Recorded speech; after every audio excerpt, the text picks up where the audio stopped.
Audio पिटारा पर आप सुन रहे हैं व्रत कथाएं। कथा का नाम है श्री महालक्ष्मी व्रत विधि। सबसे पहले प्रातः काल में स्नान आदि कार्यों से निवृत्त होकर व्रत का संकल्प लिया जाता है।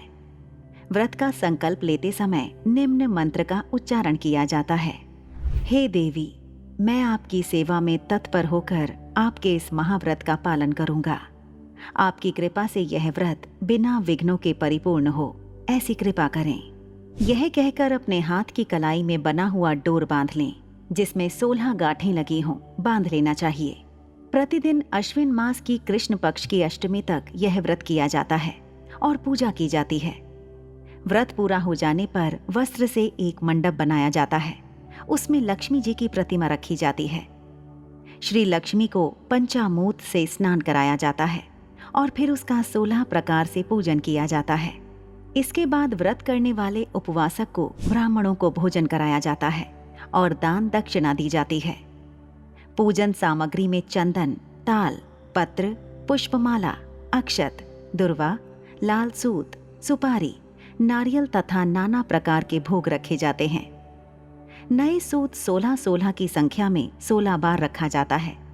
इसके बाद निम्न मंत्र का उच्चारण किया जाता है, जिसका अर्थ है, क्षीर सागर से प्रकट हुई लक्ष्मी जी, चंद्रमा की सहोदर श्री विष्णु वल्लभा महालक्ष्मी इस व्रत से संतुष्ट हों। इसके बाद 4 ब्राह्मण और 16 ब्राह्मणियों को भोजन करना चाहिए। इस प्रकार यह व्रत पूरा होता है। इस प्रकार जो इस व्रत को करता है उसे अष्टलक्ष्मी की प्राप्ति होती है। 16वें दिन इस व्रत का उद्यापन किया जाता है। जो व्यक्ति किसी कारण से इस व्रत को 16 दिनों तक ना कर पाए, वह 3 दिन तक भी इस व्रत को कर सकता है। व्रत के 3 दिनों में प्रथम दिन, व्रत का 8वां दिन व व्रत के 16वें दिन का प्रयोग किया जा सकता है। इस व्रत को लगातार 16 वर्षों तक करने से विशेष शुभ फल प्राप्त होते हैं। इस व्रत में अन्न ग्रहण नहीं करना चाहिए, केवल फल, दूध, मिठाई का सेवन किया जा सकता है। महालक्ष्मी व्रत कथा। प्राचीन समय की बात है कि एक बार एक गांव में एक गरीब ब्राह्मण रहता था। वह ब्राह्मण नियमित रूप से श्री विष्णु का पूजन किया करता था। उसकी पूजा भक्ति से प्रसन्न होकर उसे भगवान श्री विष्णु ने दर्शन दिए और ब्राह्मण से अपनी मनोकामना मांगने के लिए कहा। ब्राह्मण ने लक्ष्मी जी का निवास अपने घर में होने की इच्छा जाहिर की। यह सुनकर श्री विष्णु जी ने लक्ष्मी जी की प्राप्ति का मार्ग ब्राह्मण को बता दिया। मंदिर के सामने एक स्त्री आती है जो यहाँ आकर उपले थापती है। तुम उसे अपने घर आने का आमंत्रण देना।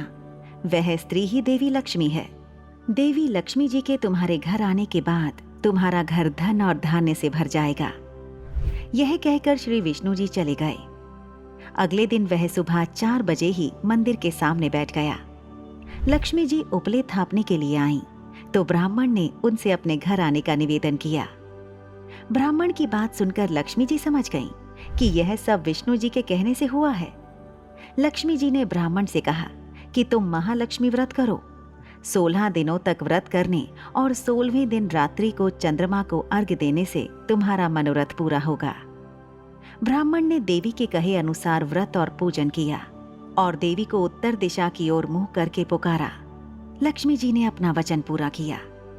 उस दिन से यह व्रत इस दिन उपरोक्त विधि से पूरी श्रद्धा से किया जाता है। जय मां महालक्ष्मी। ऐसी ही इंटरेस्टिंग किताबें कुछ बेहतरीन आवाजों में सुनिए सिर्फ ऑडियो पिटारा पर।